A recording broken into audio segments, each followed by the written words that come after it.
Labas, Silvija. Labas, Austėja. Tai apie ką šiandien šnekam? Tai šiandien mūsų tema bus coachingas paprastai. Puiku. Coachingas paprastai, kas tavo nuomonė tai yra? Jeigu aš turėčiau apibūdinti, kas man yra coachingas paprastai, tai aš panaudočiau tokį galbūt būdą. Tai yra pokalbis, gilus pokalbis, kai garsiai kalbėdamas išgirsti save ir coachingo specialistas gali tave įgalinti ir parodyti tavo visas stiprybės, tikėdamas tavimi. Tai kaip ir žmogaus įsiklausimas į save padedant coachui, ne? Išgirsti save garsiai, savo mintis garsiai. Jo. Ir turbūt atrasti kažką savo naujo ir kur link judėti. Man taip irgi atrodo, kad čia tai būtų. Taip. Gerai, Taip. Super. Žinai, aš esu girdėjusi nemažai minčių iš įvairių žmonių, kas yra ir kas nėra coachingas. O gal norėtum apie tai irgi pasišnekėti?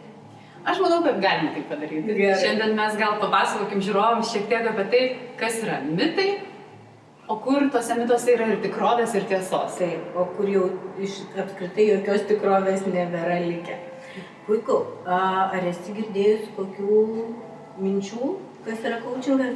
Esu ir nemažai. Gal ta, kuri man ateina pirmiausiai į galvą, yra tai, kad coachingo specialistai moko, kaip gyventi. Moko man paprastai visada asocijuojasi su tuo, kad kažkas tau pasakoja kokias tai tiesas ir tu turi jas priimti. Mes kaip tik ką tik pasakėm, kad ne, žmogus savo tiesas atranda pats.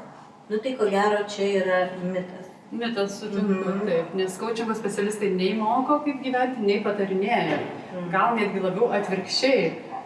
Jie padeda išgirsti, kad ir jie tiki, kad žmogus pats žino visus atsakymus. Taip, ir tiesiog padeda klausimų pagalba tuos atsakymus žmogui pačiam surasti.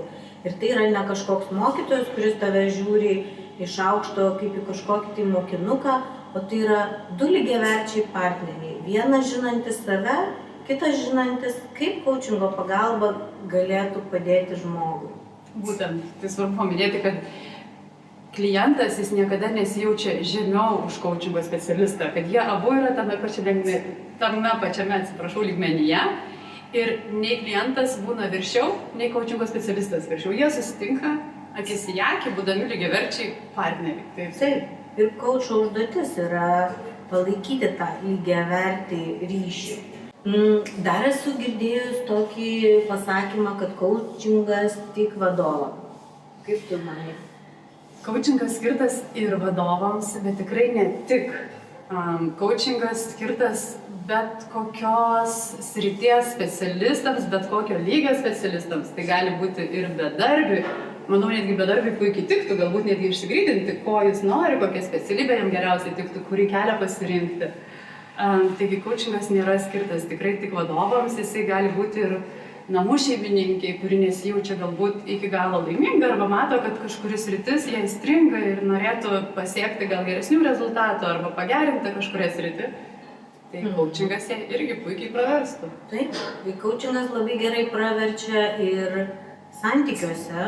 Kiekvienas mes turim įvairiausių santykių, pradedant nuo sociumo, toliau tęsiant giminėmis artimaisiais ir pačiu artimiausių ratų, tai vyras, žmona, vaikai, visi mes esam kažkokiam santykiui ir susiduriam su kažkokiam tai problemom ar klausimais ir coachingas tai yra puikiai priemonė išspręsti. Žinai, dar aš norėjau pridurti prie to pasakymo bedarbė, nes kas nors galėtų pasakyti, bedarbė, negali būti.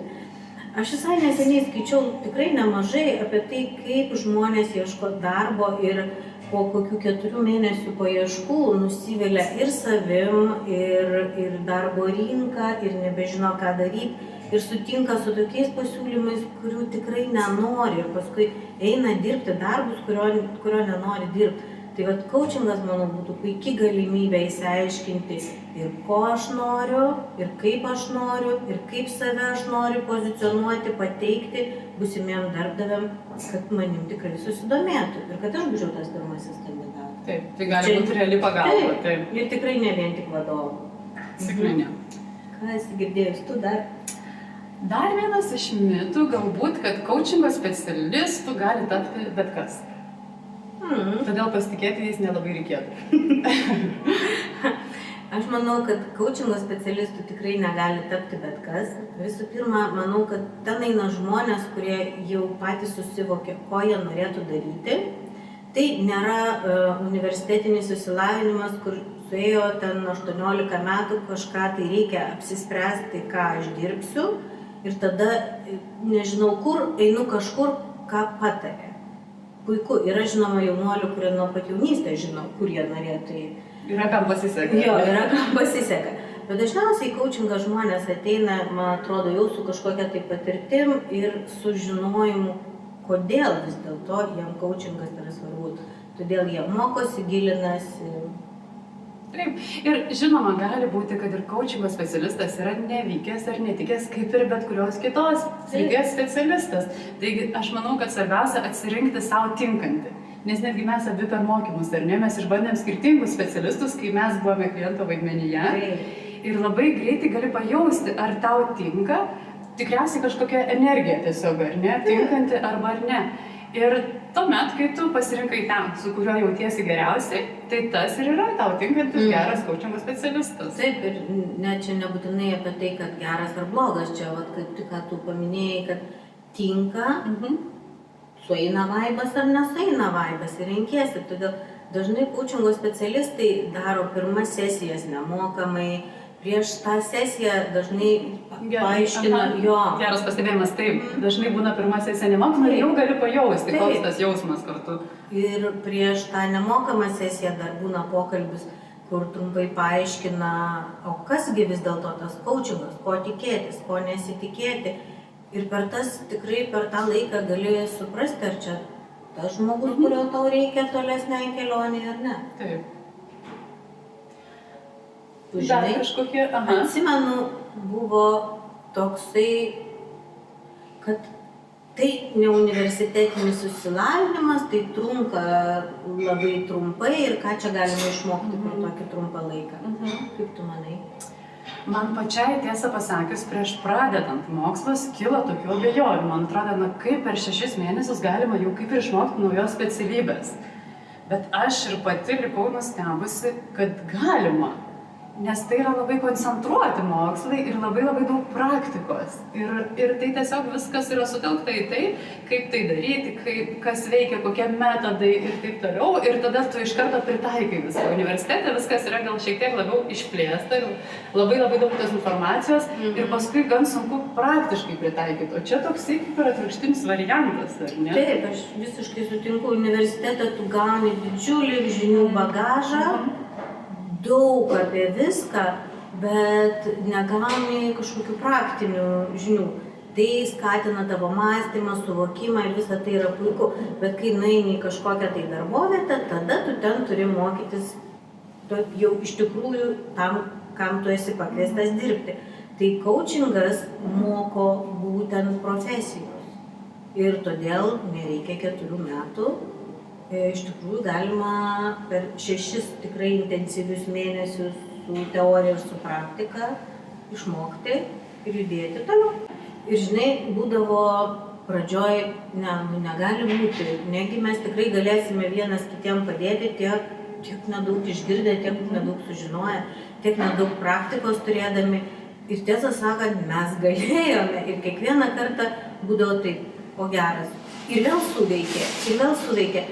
Dėl to, kad coachingas dar yra ne tik apie tai, kad žmogus su tavim šnekasi, bet tas procesas ir tos žinios sukauptos, kaip padaryti, kad tai veiktų, prisideda, aš taip paprastai sakau, coachingo procesas prisideda prie to, kad tu neišvengiamai padėtum klientui. Ir tikrai mes visi sakydavom, wow, tai buvo puiku, man padėjo. O ką tu sakytum tokį mitą, kad pradedantysis coachingo specialistas yra dar nepatyręs ir jisai, ko gero, negali suteikti tokios pagalbos, kaip jau pažengęs arba tas, kuris dirba daugelį metų?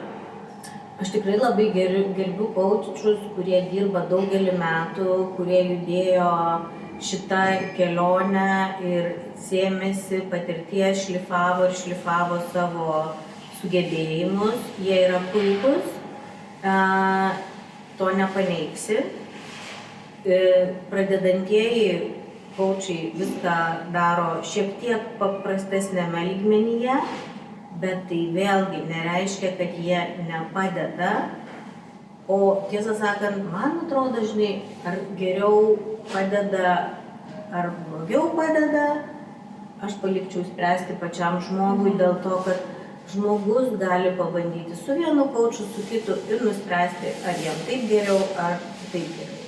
Žinai, aš dar girdėjau, kad kaučingas yra labai brangus malonumas, todėl paprastiems žmonėms tikrai neverta jo užsiimti.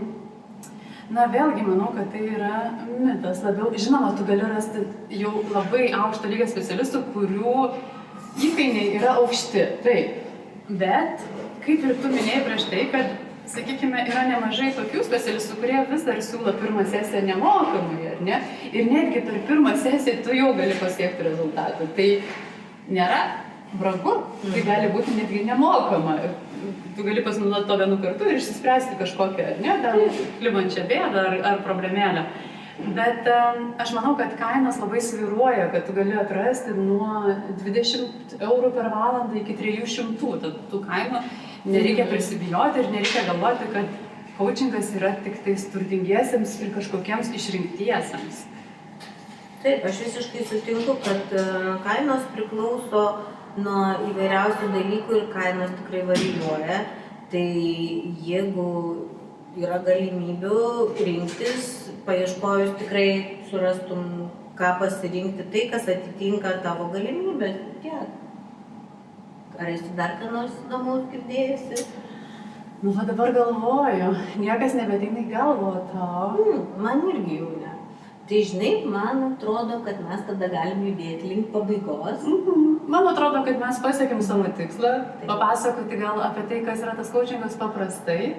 Nes vis, žinai, sklando ore kaučingas specialistas, bet kažkaip atrodo niekas ir nežino iki galo, kas tai yra. Ir tokie kažkokiais mitais apibintas reikalas, bet iki galo kaip ir neaiškus. Aš manau, kad mes to aiškumo įnešėme. Jo, daug nepasakodami teorijų, apibrėžimų, kurie galbūt ir nepadėtų suprasti iš karto, kas tai yra. Tiesiog pasvarstydamos, ar taip, ar kitaip ir panašiai. Žinai, man labai patinka šita vieta, kurioje mes esame įsikūrusi. Irgi patinka, čia labai jauku. Jo, čia jauku. Čia yra puikiai kavinė, pasakyk jos pavadinimą. Taip, aš galvoju, kad visai faina pasidalinti su žmonėm. Čia yra kavinukė, kuri randasi Šnipiškėse ir jos pavadinimas yra Širdalė. Rašosi SH, ne Š, ne lietuviška Š. Ir čia yra šeimos kavinukė 2 aukštų su absoliučiai puikiu karštu šokoladu, kuris daromas iš natūralios kakavos. Ir galima rasti labai skanių pyragaičių, puikus savininkai, su kuriais mes jau kaip ir spėjome susipažinti. Tai jeigu būsit Šnipiškėse, užsukit, tikrai verta. Tai va, tai labai smagu, kad žiūrėjote ir tada šiandien jau norime atsisveikinti su jumis ir pasakyti iki. Ate. Ate. Ačiū tau, Austėja. Ačiū tau.